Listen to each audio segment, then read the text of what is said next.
cancel nila. Okay Sige, lang. sige. Thank you.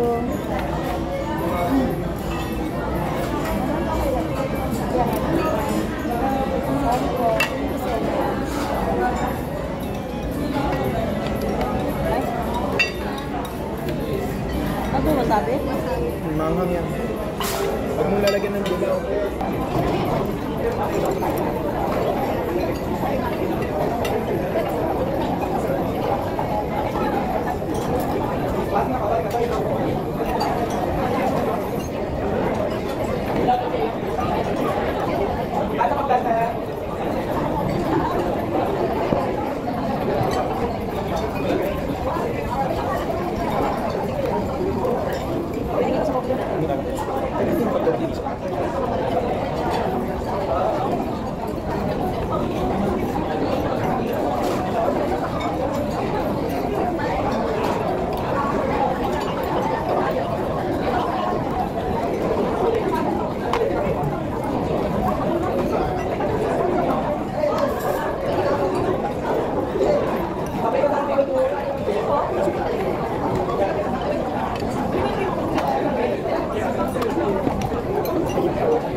Ano ang mga nagiging sa sound?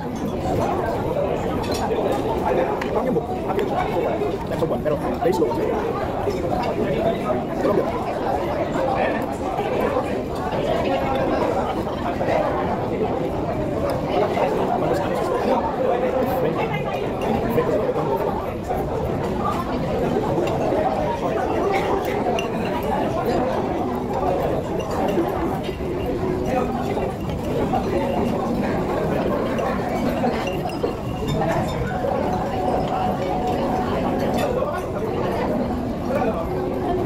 Yes, sir.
Same naman yung LML.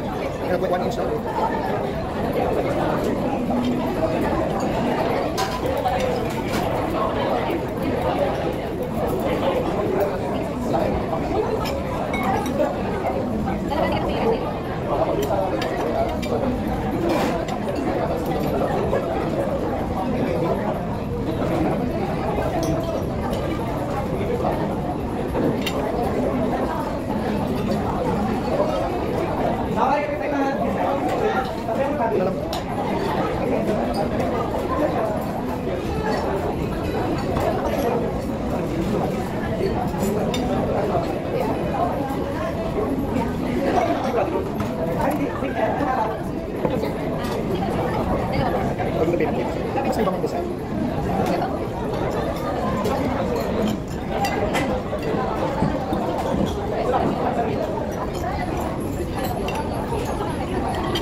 Hi hello guys! Welcome po sa aking YouTube ulit.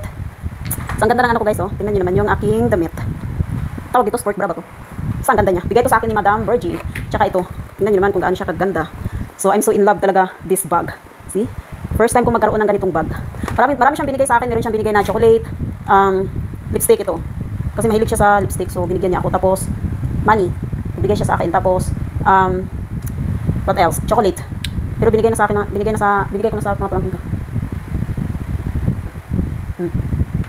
Ito na kulay nyo. Ganun yung pasalubong sa akin ni Madam, yung kahit nagpapadala siya dito ng balikbayan box, hindi talaga ako nababala guys. Meron talaga akong pasalubong galing kay Madam. Kung hindi man lipstick, is nail polish, or nung last balikbayan box pala niya, is binigyan niya ako ng parang jacket siya, pero maganda yung ano niya, jacket. Tsaka yung ano, tawag dito, yung nilalagay dito sa liig. Yung ginagamit pag nasa ibang bansa ka. So yun yung binigay niya sa akin. Bali dalawa. Tapos ito naman yung, kasi nandito sila ngayon, wala nga lang, nagbakasyon sila. So wala nga lang sila dito ngayon, umalis din. So, di ko din alam bakit ako binibigyan ni Madam ng mga pasalubong. Bait no, nabait yung tiyahin ng boss kong babae. Kasi ano talaga siya. Nakikiano siya sa akin guys, yung parang hindi ba niya ako tinuring na kasama ng as a kasambahay, hindi niya ako tinuring ng ganun. Sabi nga niya, kaninang umaga kumain siya. Sabi niya, kumain ka na dito ka na sa, samahan mo akong kumain, gumanon siya sa akin. Eh ako dahil hindi naman ako kumakain ng maaga, minsan lang kumakain ako ng mga 8, mga ganun, eh kumain sila is 7 kanina. So hindi ako sanay kumain ng ganun kaaga. Di ba ang ganda ng kulay niyo? Are. Tapos, kita nyo naman ito, ang ganda nito. Yan. Nagpatulong siya sa akin kagabing magtupi ng mga damit niya. Kasi magulo. Sabi niya, binabaliktad na lang daw yung bag niya. Yung malita niya ba. So, sabi niya, tulungan ko daw siya. So, tinulungan ko siya, tapos, eto, sabi niya sa akin, tingnan mo to kung kasya to sa iyo. Nagkasya sa akin, guys. Hindi. Grasya to, alam nga naman, tanggihan ko pa, no? Pagkabigay, hindi siya dapat tanggihan. Tapos, yun nga, pera, nagbigay din siya sa akin ng pera. Although, hindi, ayaw ko nga sanang tanggapin, kasi, marami na siyang pasalubong sa akin, para nakakahiya naman. So, sabi niya sa akin, tanggapin mo na sa iyo yan, gumanon siya sa akin. Kasama niya yung pamangkin niya nagbakasyon. Tapos, yung pamangkin niya guys, ang bait. Kakwentuhan ko ang daldal din kanina. Sabi ko sa kanya, marunong kong kumanta yung pamangkin ni Madam Virgie. Sabi niya, no, I don't know how to sing. Gumanon siya sa akin. But I know how to dance. Sabi ganun sa akin. Sabi ko, sige nga, sumayaw ka nga. Sabi ko ganun. Sinerch niya yung kanta na music na gusto niya sa ano.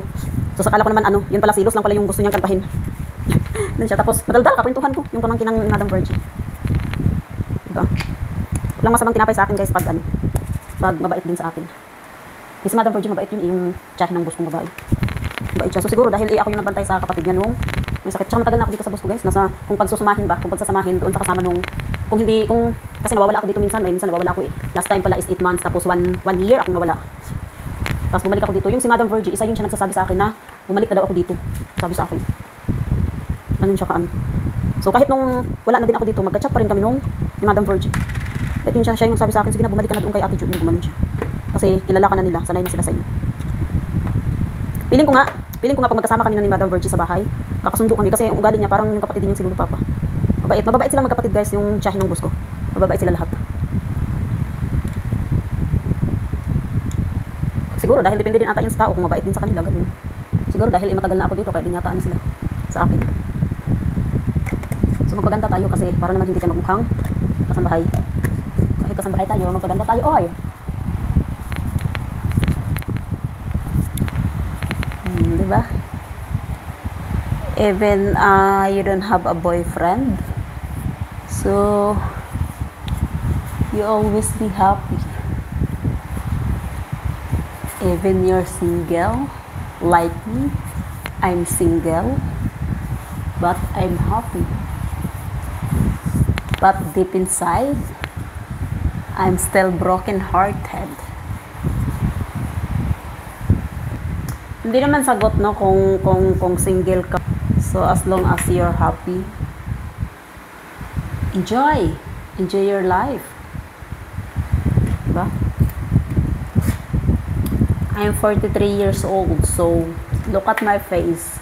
Am I look like 43 years old, guys?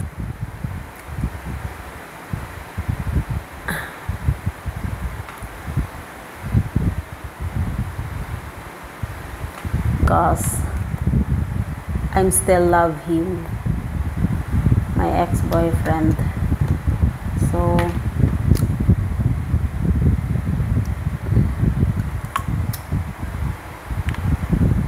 right, guys, so yun, ang dami kong lipstick na hindi ko nagagamit. Yung isang lipstick ko pala is inano ko na, ay yung iba pala is tinapon ko na. Tapos yung isang lipstick ko naman na binigay sa akin ng boss ko, na binili nila saan ba nila yung binili? Sa Japan ata. Japan nga ba or Thailand? I think Japan. Pinadala ko rin sa kapatid ko doon sa Jinsan. Pinabigay ko doon sa kapatid kong bunso kasi mahilig din yun siya sa mga lipstick. Lalagay ng mga colorete sa mga mukha niya. So yung lipstick na yun is bagay yun sa kanya kasi mahilig siya magano. Diba? Tignan nyo naman yung aking tan. Still big, but it's okay.